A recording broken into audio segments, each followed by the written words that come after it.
Okay. అయితే sir, ఇప్పుడు మీరు ఆ మెచ్యూరిటీ లెవెల్స్ అని చెప్పి అంటున్నారు కదా! ఈ మెచ్యూరిటీని మీరు అలవరుచుకోవడానికి మీకెంత టైం పట్టింది? ఎప్పుడు మీరు దీన్ని గ్రహించారు? అంటే నేను గ్రహించాను అనడంలోనే ఇమ్మెచ్యూరిటీ లెక్క. నేను గ్రహించాను అనడంలోనే ఇమ్మెచ్యూరిటీ ఉన్నట్టు లెక్క. మామూలుగా సోక్రటీస్ ఒక మాట అంటాడు. నేను తెలివైన వాడిని. ఎందుకంటే ఎంత తెలివి తక్కువ వాడినో తెలుసును కాబట్టి అంటాడు. ఓకే. నేను జ్ఞానిని. ఎందుకంటే ఎంత అజ్ఞానం నాకుందో తెలుసును కాబట్టి అంటాడు.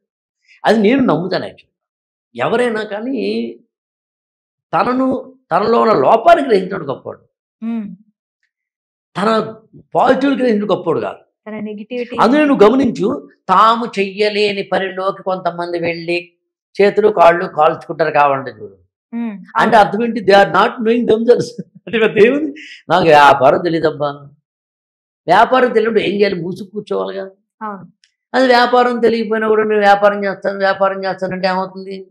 చేతులేంటి అన్నీ కాలుతాయి. ఇంత పెద్ద ఆశ్చర్యం ఏముంది? Simple logic. హ్మ్. నువ్వేం చేయాలో తెలుసుకో. ఆ పా ఆ పాయింట్ ఆఫ్ వ్యూలో నువ్వు ఒకసారి థింక్ చేస్తే లాజికల్‌గా నేనేం చెప్పదలుచుకున్నాను అప్పుడు నీకు సింపుల్. అక్కడ గారు మీరు ఆధ్యాత్మిక చింతన ఎప్పుడు తెచ్చుకున్నారు అనేసరికి, అమ్మా!